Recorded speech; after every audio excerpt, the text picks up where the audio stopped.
ఇక ఎంఎంటీఎస్ రైలు ఘటనలో తీవ్ర గాయాల పాలైన బాధితురాలిని డాక్టర్లు డిశ్చార్జ్ చేశారు. సికింద్రాబాద్ నుంచి మేడ్చల్ ఎంఎంటీఎస్ రైలులో లైంగిక దాడి యత్నం ఘటనలో ఓ యువతి తీవ్రంగా గాయపడింది. తీవ్రంగా గాయపడిన బాధితురాలిని చికిత్స నిమిత్తం తొలుత గాంధీ ఆసుపత్రికి తరలించారు. 2 రోజుల తర్వాత మెరుగైన చికిత్స నిమిత్తం సికింద్రాబాద్ యశోద ఆసుపత్రిలో చేర్పించారు. అక్కడ బాధితురాలి ముఖానికి ప్లాస్టిక్ సర్జరీ, దంతాలకు శస్త్రచికిత్సలు చేయించారు. 10 రోజుల పాటు చికిత్స పొందిన బాధితురాలు పూర్తిగా కోలుకుంది. దీంతో సొంత ఊరికి పంపించినట్లు పోలీసులు తెలిపారు. అయితే ఈ నెల 1న సాయంత్రం డిశ్చార్జ్ చేయించి కడప జిల్లాలోని తన సొంత ఊరికి పంపించినట్లు పోలీసులు తెలిపారు.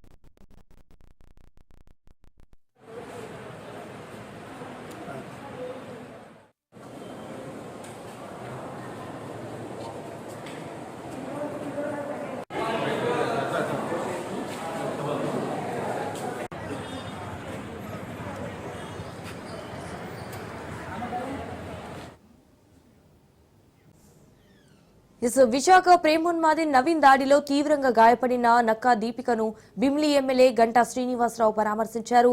బీజేపీ ఫ్లోర్ లీడర్ ఇటు విష్ణుకుమార్ రాజుతో కలిసి వెళ్లిన ఆయన బాధితురాలి ఆరోగ్యంపై ఆరా తీశారు. బాధితురాలికి ప్రభుత్వం అండగా నిలుస్తుందని ధైర్యం చెప్పారు. మెరుగైన వైద్యం అందించాలని కూడా డాక్టర్లను సూచించారు.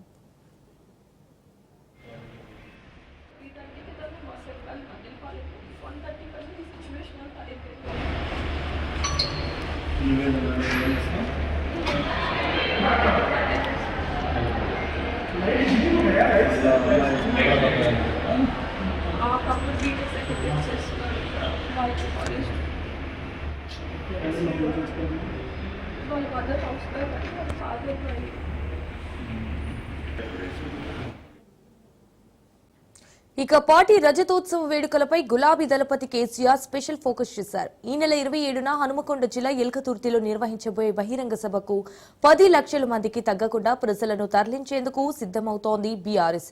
ఈ బాధ్యతలను ఆయా నియోజకవర్గ నేతలకే బాధ్యతలు అప్పగిస్తున్నారు.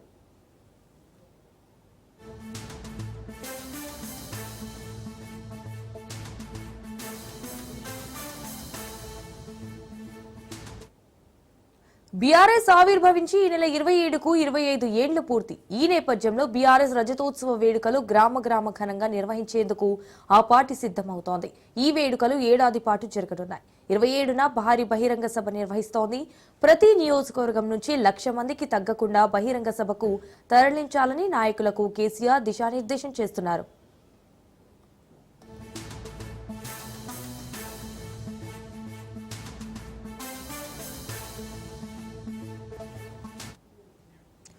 ఎర్రవల్లి వ్యవసాయ క్షేత్రంలో రోజుకొక నియోజకవర్గ నేతలతో కేసీఆర్ మీట్ అవుతున్నారు. ఉమ్మడి నల్గొండ, ఖమ్మం, వరంగల్, కరీంనగర్ నేతలతో అధినేత మీట్ అయ్యారు.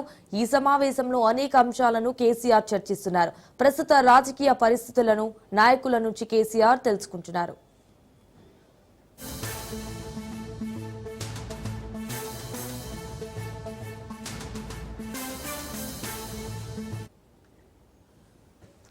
ఈ సభలో రేవంత్ సర్కార్ వైఫల్యాలపై కేసీఆర్ నిప్పులు చెరగనున్నారు.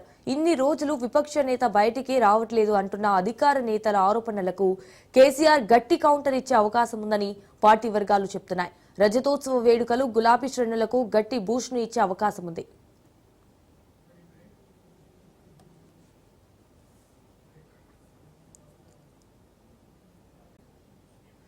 చార్మినార్ వద్ద పెను ప్రమాదం తప్పింది. మినార్ నుంచి పెచ్చులు ఊడిపడ్డాయి.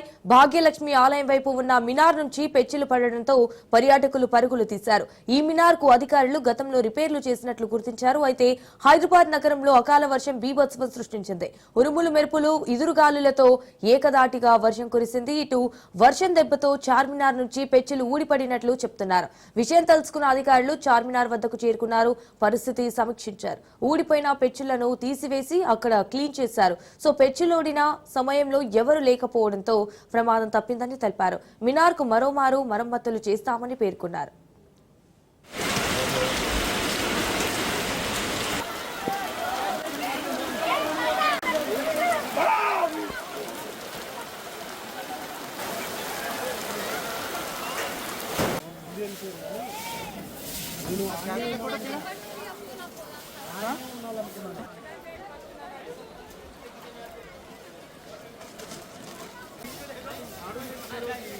రైట్,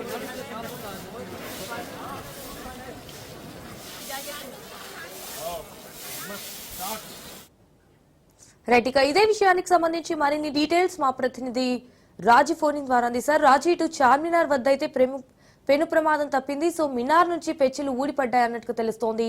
దీనికి సంబంధించిన అప్డేట్స్ ఏంటి? నగర జీవి అంటే హైదరాబాద్ వాసులకు ఒక్కసారిగా ఈ రోజు వాతావరణం చల్లబడి వర్షం కురవడంతో ఒకంత చల్లదనం వచ్చినా కూడా మరొక వైపు సాయంత్రం సమయం కావడంతో ఆఫీసుల నుంచి ఇంటికి వెళ్లే సమయం కావడంతో భారీగా ట్రాఫిక్ జామ్ అయితే ఏర్పడింది. ప్రధానంగా మనం చూసుకున్నట్టయితే ఈ రోజు చాలా ఏరియాలో కూడా ఈ రోజు మధ్యాహ్నం తర్వాత సాయంత్రం సమయంలో వర్షం పడడం జరిగింది. హిమాయత్ నగర్, కోటి, అమీర్పేట, బోరబండ, జూబ్లీ హిల్స్, ఎల్బీ నగర్, హయత్ నగర్, అదేవిధంగా ఇటు మేడ్చల్, విద్యానగర్, ఆదిట్ తదితర ప్రాంతాల్లో మోస్తరు నుంచి భారీ వర్షం నమోదైంది. ఒక అరగంట సేపు నాన్ స్టాప్ గా వర్షం కొట్టడంతో రోడ్లపై ఎక్కడికక్కడ కూడా నీళ్లు నిలవడం జరిగింది. మరొక వైపు ఇక్కడ చార్మినార్ కు ఏదైతే ఒక మినార్ కు భాగ్యలక్ష్మి అమ్మవారి టెంపుల్ సైడ్ ఉన్నటువంటి ఒక మినార్ కు పెచ్చులు ఊడి కింద పడ్డాయి. అక్కడ ఉన్నటువంటి పర్యాటకులు ఒకంత భయాందోళనతో పరుగులు తీయడం జరిగింది. గతంలో కూడా ఇలాంటి సంఘటన జరగడంతో మళ్ళీ ఈసారి జరగడంతో అక్కడ ఉన్న వాళ్ళైతే కొద్దిసేపు భయభ్రాంతులకు గురయ్యారు. సో అక్కడికి వెంటనే అధికారులు చేరుకొని సో ఏం కాదని చెప్పేసి కూడా వాళ్ళందరికీ ఒక భరోసా ఇవ్వడంతో సో అక్కడికి ఎవరికి ఎలాంటి గాయాలు కాకపోవడంతో అందరూ ఊపిరి పీల్చుకోవడం జరిగింది. మరొక వైపు ఇక్కడ ఖైరతాబాద్ హోటల్, మెర్క్యూరీ హోటల్ దగ్గర కారులో వెళ్తున్న వారిపై అక్కడ ఒక చెట్టు కూడా కూడడం జరిగింది. ఆ కారులో ప్రయాణిస్తున్నటువంటి ఇద్దరు మహిళలకు సో ఎట్లాంటి గాయాలు కాలేదు. వెంటనే అక్కడ అప్రమత్తమైనటువంటి అధికారులు ఆ యొక్క చెట్టును కట్ చేసి సో వాళ్ళు అక్కడ ట్రాఫిక్ కూడా క్లియర్ చేయడం జరిగింది. చుట్టులో వాళ్ళకి ప్రమాదం తప్పిందని చెప్పి కూడా సో అక్కడ ఉన్న వాళ్ళు ప్రత్యక్షంగా చూసిన వాళ్ళు చెప్తున్న పరిస్థితి కనిపిస్తా ఉంది. మరొక వైపు హైదరాబాద్, అదేవిధంగా హైదరాబాద్ లో ఉన్నటువంటి ఇటు బంజారా హిల్స్, పంజాగుట్ట, సికింద్రాబాద్, కూకట్పల్లి, గచ్చిబౌలి ఏరియాలో భారీ వర్షం పడింది. రోడ్లన్నీ కూడా జలమయమయ్యాయి. హైదరాబాద్ సెక్రటేరియట్ ముందు కూడా తెలుగుతల్లి ఫ్లైఓవర్ ముందు అక్కడ బస్ స్టాప్ లో ఉన్నటువంటి అక్కడ బస్ స్టాప్ దగ్గర ఉన్నటువంటి సిచ్యువేషన్ చూసినట్టు చెరువును తలపిస్తున్నట్టు కూడా నీళ్లు అక్కడ నిలవడం జరిగింది. జిహెచ్ఎంసీ సిబ్బంది కూడా ఎక్కడికక్కడ కూడా అప్రమత్తమయ్యారు. నీటి నిల్వ లేకుండా కూడా ఎక్కడికక్కడ వాటర్ స్టాగ్నెట్ కాకుండా అధికారులు ఏర్పాట్లు చేశారని చెప్పేసి కూడా ఇప్పటికే జిహెచ్ఎంసీ అధికారులు ప్రకటించడం జరిగింది. మరొక వైపు వాతావరణ శాఖ అధికారులు ఇప్పటికే దీనికి సంబంధించి ఇటు అధికారులకు సమాచారం ఇవ్వడం జరిగింది. ప్రభుత్వాలు కానీ ఇటు అధికారులు కానీ అప్రమత్తంగా ఉండాలి. మరొక 3 రోజుల పాటు కూడా ఇదే విధంగా వర్షాలు పడే అవకాశం ఉంటుందని చెప్పి కూడా చెప్పడం జరిగింది. ఈ రోజు రాత్రి కూడా మరి కొద్ది ఏరియాల్లో మోస్తరు వర్షాలు సిటీలో పడే అవకాశం ఉంది అని చెప్పి కూడా ఇది చెప్తున్న పరిస్థితి కనిపిస్తా ఉంది. మరొక వైపు తెలంగాణలోని ఇతర జిల్లాల్లో కూడా ఈ వర్షాలు 2-3 రోజులు ఉంటాయని చెప్పి కూడా తెలపడం జరిగింది. ప్రధానంగా ఇటు రైతాంగం విషయానికి వచ్చినట్టయితే ఇటు మామిడి పంటలు కావచ్చు, అదేవిధంగా ఇటు వరి పంటలు కావచ్చు, ఇది నష్టపోయే అవకాశం ఉందని చెప్పి అదేవిధంగా ముందస్తు జాగ్రత్తలు తీసుకోవాలని చెప్పి కూడా అక్కడ అధికారులు చెప్తున్న పరిస్థితి కనిపిస్తా ఉంది. మొత్తానికి హైదరాబాద్ లో చూసుకున్నట్టయితే ఒక్కసారిగా వర్షం ఏకదాటిగా పడడంతో సాయంత్రం సమయం కావడంతో రోడ్లపైన భారీగా ట్రాఫిక్ జామ్ అయితే కావడం జరిగింది. ఇంకా కూడా రోడ్లపై నీళ్లు అయితే ఎక్కడికక్కడ అదే విధంగా ఉన్నాయి. ఇటు అధికారులు నీటి నిల్వలు లేకుండా కూడా ఇటు శ్రమిస్తున్నప్పటికీ కూడా కొన్ని ఏరియాల్లో ఇంకా కూడా ఈ వర్షం ఒక మోస్తరు వర్షం అదే విధంగా పడుతున్న పరిస్థితి సో మనకు కనిపిస్తా ఉంది. ఇవన్నిటినీ కూడా అధికారులు ఎక్కడికక్కడ కూడా జిహెచ్ఎంసీ సిబ్బంది రోడ్లపైకి వచ్చి సో ఎక్కడ కూడా నీటి లేకుండా కూడా సో మేము చేస్తున్నామని చెప్పేసి కూడా అయితే అధికారులు అయితే చెప్తా ఉన్నారు. ఏది ఏమైనప్పటికీ ఈ రోజు ఒకంత నగర వాసికి అయితే కదా చల్లదనం వచ్చినప్పటికీ కూడా రోడ్లపై నిలిచిన ఈ నీళ్లు కావచ్చు, మరొక వైపు ఇటు ఎక్కడ ఏ ప్రమాదం జరుగుతుందో, ఎక్కడ ఏ హోల్ ఉంటుందో అని చెప్పేసి కూడా కాస్త భయాందోళనలు కూడా ఉన్నట్టుగా కూడా తెలుస్తా ఉంది. బయటకు వెళ్ళినప్పుడు జాగ్రత్తగా ఉండాలని చెప్పేసి కూడా ఇటు అధికారులు కూడా ప్రజలకు సూచిస్తున్న పరిస్థితి కనిపిస్తా ఉంది. Right Raju, thank you for the updates.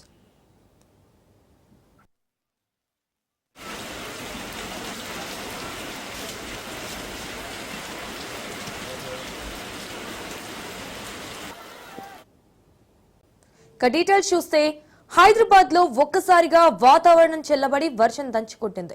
Hyderabad సిటీలో కుండపోతగా వాన పడింది. మధ్యాహ్నం తర్వాత ఒక్కసారిగా ఆకాశం మేఘావృతమై భారీ వర్షం కురిసింది.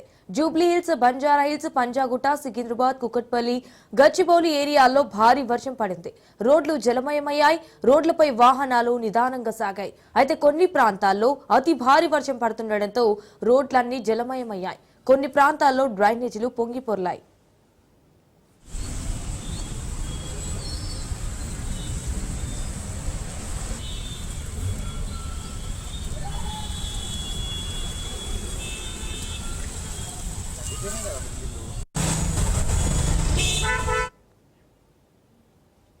భారీ వర్షానికి చార్మినార్ నుంచి పెచ్చులు ఊడిపడ్డాయి. భాగ్యలక్ష్మి ఆలయం వైపు మినార్ నుంచి ఊడిపడ్డాయి పెచ్చులు.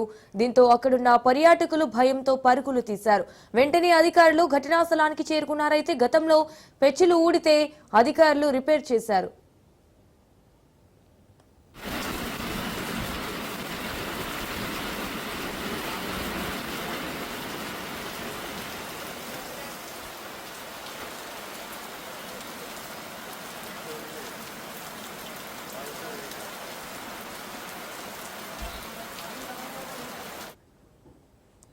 ఖైరతాబాద్ నుండి పంజాగుట్ట వైపు వెళ్తే రహదారిపై భారీ వృక్షం కూలి కారుపై పడింది. ప్రమాదంలో ప్రాణాపాయం చోటు చేసుకోకపోయినా ఖైరతాబాద్ పంజాగుట్ట రహదారిపై కిలోమీటర్ల మేర ట్రాఫిక్ కు అంతరాయం ఏర్పడింది.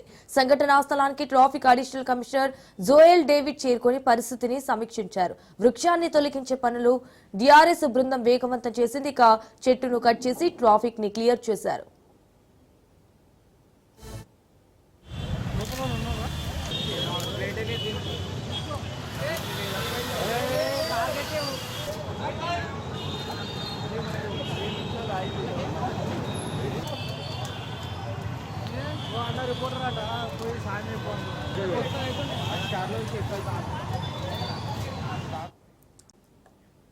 ఇక ఉద్యోగాల పేరుతో చేసిన భారీ మోసం వెలుగు చూసింది. ఎయిర్పోర్ట్ లో హౌస్ కీపింగ్ సూపర్వైజర్ ఉద్యోగాలు ఇస్తామంటూ కూకట్పల్లికి చెందిన లక్కీ సెక్యూరిటీ సంస్థ ఘరానా మోసంకు పాల్పడింది. ప్రజలే టార్గెట్ గా వ్యాపారాన్ని కొనసాగిస్తున్నారు. ఒక్కొక్కరి నుండి 2,000 మరొకొందరి నుండి 7,000 రూపాయలు వసూలు చేశారు. ఉద్యోగంలో చేరకముందే వారికి నకిలీ ఐడి కార్డులు, యూనిఫామ్లు అందజేసింది లక్కీ సంస్థ. మొత్తం అమాయక ప్రజల నుండి 4 లక్షలకు పైగానే వసూలు చేశారు. మోసపోయామని గ్రహించిన బాధితులు లక్కీ సంస్థపై ఫిర్యాదు చేశారు. అయితే మరోసారి ఇలాంటి మోసాలకు పాల్పడకుండా నిందితుని కఠినంగా శిక్షించాలని కూడా బాధితులు డిమాండ్ చేశారు.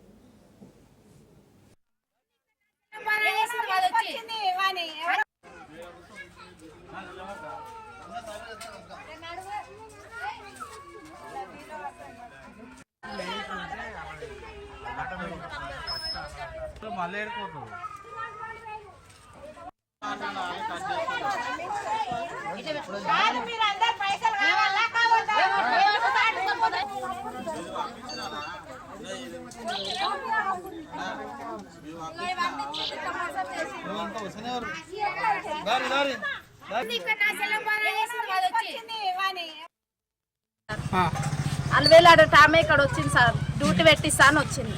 ఇక్కడ రమ్య అనే టామెకి వాళ్ళ చెల్లె ఇక్కడ ఉంటుంది సార్. ఇక్కడ వచ్చింది ఆమె, వచ్చి డ్యూటీ పెట్టిస్తాం మీ అందరికి 2,000 కట్టురి అని అంటే సరే అని కట్టినాం సార్. ఇంకా 10 రోజులు అయినాక ఎక్కుదాం, ఇంకా 5 రోజులు అయినాక ఎక్కుదాం అన్నట్టు ఇగో పైసలు కట్టుకున్నాక ఇగో ఐడెంటిటీ కార్డులు, ఇగో ఈ డ్రెస్సులు ఇవి ఇచ్చింది సార్. అట్లా నెల 15 రోజులు అయింది.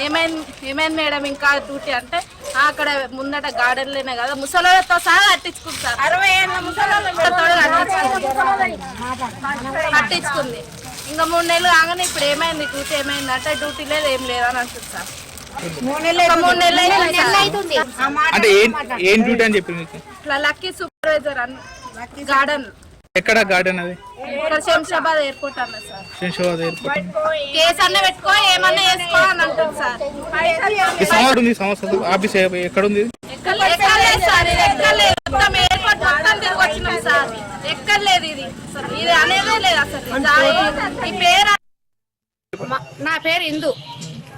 మా ఆయన వద్దంటే ఉడగా నేను పండుకున్న దాన్ని కమ్మలు గిరిపెట్టి తీసుకుపోయి నేను గిరిపెట్టి తీసుకొచ్చి పైసలు కట్టిన. శ్యామల ఉంది, మా చెల్లె రోజా ఉంది, అది రమ్య, శ్యామల, అలివేల, ఇంకో పిల్ల ఒక పిల్ల, ఆ పిల్ల ఉంది. మా చెల్లెది ఏం తప్పులేదు. కట్టే కొద్దిగా తీసుకురు పైసలు అన్న, ఇచ్చే కొద్దిగా పైసలు తీసుకురు వాళ్ళు అంతా చేసారు. ఇంకా మందిని జమ చేయి, ఇంకా మంది జమ చేయి, ఇంకా మంది జమ చేయి అంటే మేము చేసినాం అన్న. చేసినాం 2,000 5 తారీఖు పోయింది, 20 తారీఖు పోయింది, 10 తారీఖు పోయింది, అంతా పోయింది అన్న. ఫస్ట్ అన్నది అంతా అయిపోయింది అన్న. ఇంతకు వచ్చిన వరకల్లా ఇలా గొడవ వచ్చింది. మా చెల్లె మీదకి మేము వచ్చినాం. రమ్య మా చెల్లె మధ్యలో ఉంది ఆ పిల్ల. ఈ మొత్తం ఏముంది శ్యామల వాళ్ళ అలివేల, మొత్తం అలివేల చేసింది శ్యామల మీద కూడా. శ్యామల తప్పు కూడా లేదు, అలివేల చేసింది మొత్తం తప్పు. అలివేల అంటే ఎక్కడ ఉంటుంది? అలా మరదలు వదిన ఎక్కడ ఉంటుంది? ఆమె ఎక్కడ ఉంటుంది? అలివేల చేసింది మొత్తం. రమ్య తప్పు లేదు, శ్యామల తప్పు లేదు, మొత్తం ఏం చేసింది నాటుగా చంపేసిందనా అంటే మీ దగ్గరకు వచ్చి డబ్బు కట్టించుకోరా? మేము కట్టాం. సత్యసాయి జిల్లా కదిరిలో కొద్ది రోజులుగా జరిగిన చోరీ కేసులో సాబిర్ అనే దొంగను అరెస్టు చేశారు పోలీసులు.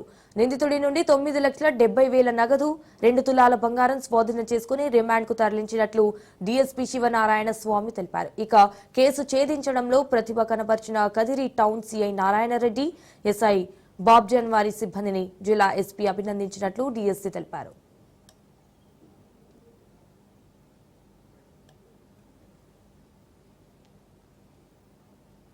ఖమ్మంలోని పాత రైతు బజార్ ప్రారంభోత్సవంలో రసాభాస చోటు చేసుకుంది. రఘునాథపాలెం మండలం రైతులు మాత్రమే అమ్ముకోవాలని చెప్పడంతో గతంలో అక్కడ అమ్ముకున్న రైతుల పరిస్థితి ఏంటని ఇతర ప్రాంతాల రైతులు మంత్రి ముందు నిరసన చేపట్టారు. రైతులకు మంత్రి సర్ది చెప్పడంతో ఆందోళన సద్దుమణిగింది.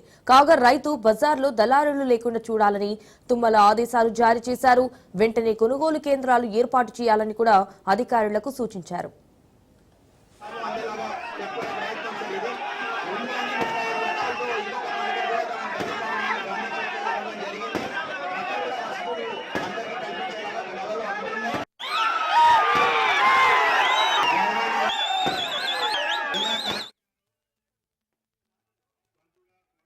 నుంచి అమ్ముకునేటటువంటి వాళ్ళకి సౌకర్యం ఉండాలని ఆనాడు ప్రారంభించాం. మధ్యలో అది మూతపడింది. మళ్ళీ ఏదైతే గిరిజన రైతులు ముఖ్యంగా చేతితోటి కష్టపడి పండించి మేము అమ్ముకునే స్థలం మాకు కావాలి అన్నప్పుడు జిల్లా కలెక్టర్ గారు మళ్ళీ ఎంతో మంచి హృదయంతో పేద రైతులు తాజా కూరగాయలు అమ్ముకుని వాళ్ళ యొక్క సౌకర్యంతో పాటు ఖమ్మం పక్కన ప్రజలకు కూడా సౌకర్యంగా ఉంటుందని చెప్తే ఆయన గారు మళ్ళీ మూతపడ్డ దాన్ని మళ్ళీ ప్రారంభించారు. ఇందులో మార్కెటింగ్ శాఖ అధికారులకు నేను చెప్పేది, దయచేసి రైతు బజార్ని ఖచ్చితంగా ఆ రకంగా ఉపయోగించుకోవాలని చెప్పి రైతులకి మీరు కూడా చూడాలి. పండించే రైతు అమ్ముతున్నాడా లేకపోతే మధ్యలో ఎవరైనా వచ్చి అమ్ముతున్నారా? కృష్ణా జిల్లా గన్నవరం మండలం తెంపల్లిలో బయోమెడ్ ఆక్వా కేర్ సంస్థ నూతనంగా నిర్మించిన మ్యాన్యుఫ్యాక్చరింగ్ ఫెసిలిటీ యూనిట్ ప్రారంభమైంది. ఈ యూనిట్ ను ప్రభుత్వ విప్ ఎమ్మెల్యే యార్లగడ్డ వెంకట్రావు ప్రారంభించారు. అయితే ఈ కార్యక్రమంలో పలువురు నాయకులు పాల్గొన్నారు. నూతన మ్యానుఫ్యాక్చరింగ్ యూనిట్ నిర్మించి యువతకు ఉద్యోగ అవకాశాలు కల్పిస్తున్నందుకు ఎమ్మెల్యే యార్లగడ్డ వెంకట్రావు సంస్థ ప్రతినిధులకు అభినందనలు తెలియజేశారు. అయితే ఈ సంస్థలో తయారయ్యే ప్రొడక్టుల గురించి వివరాలు అడిగి తెలుసుకున్నారు. గన్నవరం నియోజకవర్గంలో పారిశ్రామికవేత్తలకు ఇబ్బంది కలగకుండా చూసుకుంటామని కూడా హామీ ఇచ్చారు. యువతకు ఉద్యోగ ఉపాధి అవకాశాలు కల్పించడమే కూటమి ప్రభుత్వం సంకల్పమన్నారు.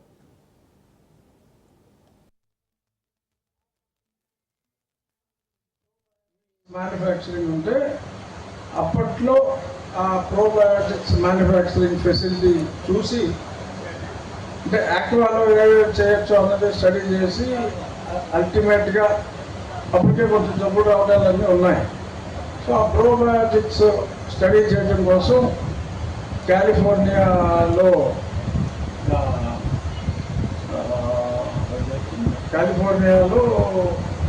ఎల్ఏఎల్ఈ దారిలో ఒకటి ఉంది, ఒక ప్రోబయోటిక్ ఫ్యాక్టరీ. తర్వాత ఊటా వెళ్ళి అక్కడ ఒక ఫ్యాక్టరీ చూసి ఈ ప్రోబయోటిక్స్ గురించి 92లో ఒక ఆలోచన, ఆ తర్వాత వేరే ట్రాక్లోకి వెళ్ళిపోయాం. అప్పుడు రఘురామకృష్ణరాజు అనుకుని చేయలేంది ఇప్పుడు కృష్ణరాజు గారు చేసినందుకు నాకు చాలా సంతోషంగా ఉంది. నేను కూడా నా ఎంఫార్మసీలో బయోటెక్నాలజీయే. సో ఆ ఫెర్మెంటర్స్ ఇవన్నీ చూసిన తర్వాత నాకు నా కాలేజ్ డేస్ కూడా గుర్తొచ్చాయి. అదొక రెవెన్యూ డివిజన్ కేంద్రం. ఆ ప్రాంతాన్ని జిల్లాగా ఏర్పాటు చేసి ఆ ఊరినే జిల్లా హెడ్ క్వార్టర్ గా మార్చాలని డిమాండ్ ఉంది. జిల్లా కేంద్రంగా ఏర్పాటు చేయాలనుకునే ఆ ప్రాంతంలో ఒక్క ప్రభుత్వ డిగ్రీ కాలేజ్ లేదు. పోనీ డిగ్రీ కాకుండా కనీసం ఇంటర్ కాలేజ్ కూడా లేదు. అక్కడి ప్రజలు ఇంటర్ కానీ డిగ్రీ కానీ చదువుకోవాలంటే మరో ఊరు వెళ్లాల్సిందే, లేకుంటే లక్షలు పోసి ప్రైవేట్ కాలేజీలకు వెళ్ళాలి. ఇంతకు ఏంటా ప్రాంతం? ఎందుకు వచ్చింది ఆ ప్రాంత వాసులకు ఈ పరిస్థితి?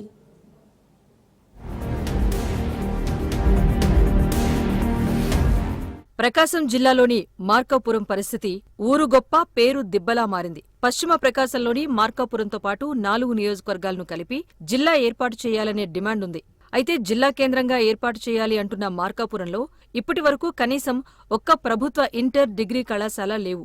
అక్కడ ఉండే విద్యార్థులు ఇంటర్ డిగ్రీ చదువుకోవాలి అంటే పక్క ప్రాంతాల్లోని ప్రభుత్వ కళాశాలలకు వెళ్లాల్సిన దుస్థితి, లేకుంటే పట్టణంలోని ప్రైవేట్ కాలేజీల్లో చదువుకోవాల్సిన పరిస్థితి.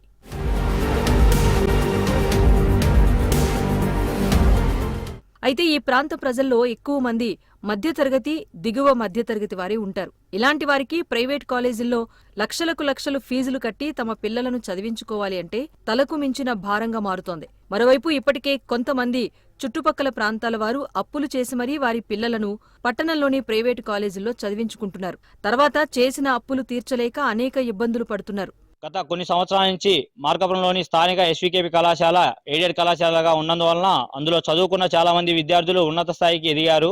గత ప్రభుత్వ నిర్లక్ష్య వైఖరి వలన మార్కాపురంలోని ఎయిడెడ్ కళాశాల ఎత్తివేయడంతో ఈ ప్రాంత విద్యార్థులు చాలా ఇబ్బంది గురవుతున్నారు. ఈ ప్రభుత్వ చొరవతో మార్కాపురంలోని ఒక ఎయిడెడ్ కళాశాల మరియు ప్రభుత్వ జూనియర్ కళాశాల నిర్మించవలసిందిగా కోరుచున్నాము. ప్రభుత్వ కళాశాల లేకపోవడం వల్ల విద్యార్థులు వలసలు వెళ్లి చదువు ఆపేసే పరిస్థితి ఈ రోజు మార్గంలో కనిపిస్తుంది. గతంలో ఇక్కడ ఎస్వీకేపీ ఎయిడెడ్ కాలేజ్ ఉండేది. ఈ కాలేజీలో చదువుకునేందుకు చుట్టుపక్కల 10 మండలాల నుంచి విద్యార్థులు వచ్చేవారు. 1967లో ప్రారంభమైన ఈ కళాశాలలో చదివిన వారు ఎంతో మంది ఇప్పుడు కేంద్ర, రాష్ట్ర ఉద్యోగాల్లో ఉన్నత స్థాయిల్లో ఉన్నారు. 2019 వరకు ఎయిడెడ్ గా నడిచిన ఎస్వీకేపీ కాలేజ్ విద్యార్థులు, అధ్యాపకులతో కళకళ్లాడేది. అయితే గత జగన్ సర్కారు తీసుకున్న నిర్ణయాలతో ఈ కాలేజ్ పూర్తిగా మూతపడింది. దీంతో పాటు మరో ఎయిడెడ్ కాలేజ్ అయిన రెడ్డి మహిళా కాలేజ్ మాత్రం ప్రైవేటుగా మార్చి నడుపుతున్నారు.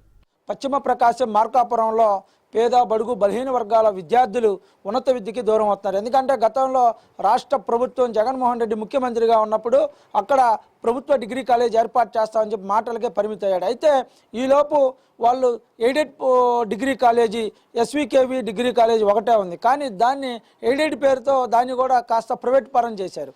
ఎయిడెడ్ ఆస్తులు లాక్కోవాలని చెప్పి గత ప్రభుత్వం జగన్మోహన్ రెడ్డి కుట్ర వల్ల పశ్చిమ ప్రకాశం అయిన మార్కాపురం, గిద్దలూరు, ఎర్రగొండపాలెం, కనిగిరి, దర్శి ప్రాంతాల విద్యార్థులు మరి విద్యోన్నతికి దూరం అయిపోయారు. ఎందుకంటే ఉన్నత విద్య అభ్యసించాలంటే ఖచ్చితంగా డిగ్రీ చదవాలి, డిగ్రీ తర్వాత పీజీ వెళ్ళాలి. అలాంటి ప్రభుత్వ డిగ్రీ కాలేజీ లేకపోవడం చాలా బాధాకరంగా ఉంది.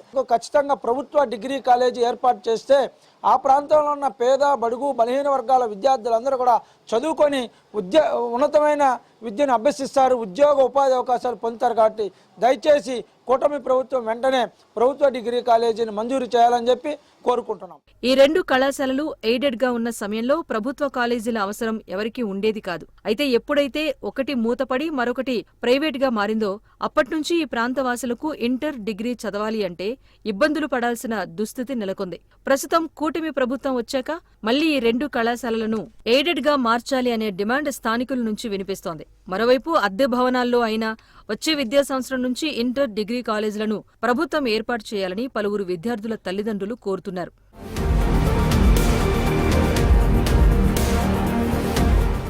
మార్కాపురం కేంద్రంగా జిల్లా ఏర్పాటు చేయాలని డిమాండ్ వస్తున్న క్రమంలో మార్కాపురం పట్టణంలో ఒక్క ప్రభుత్వ ఇంటర్ డిగ్రీ కాలేజ్ లేకపోవటం సిగ్గుచేటని ఇక్కడి ప్రజలు ఆవేదన వ్యక్తం చేస్తున్నారు. ఇప్పటికైనా ప్రభుత్వం స్థానికుల డిమాండ్ మేరకు జూన్ నుంచి అయినా ప్రభుత్వ కాలేజీలు నిర్వహించేందుకు ఏర్పాట్లు చేయాలని మార్కాపురం వాసులు కోరుతున్నారు.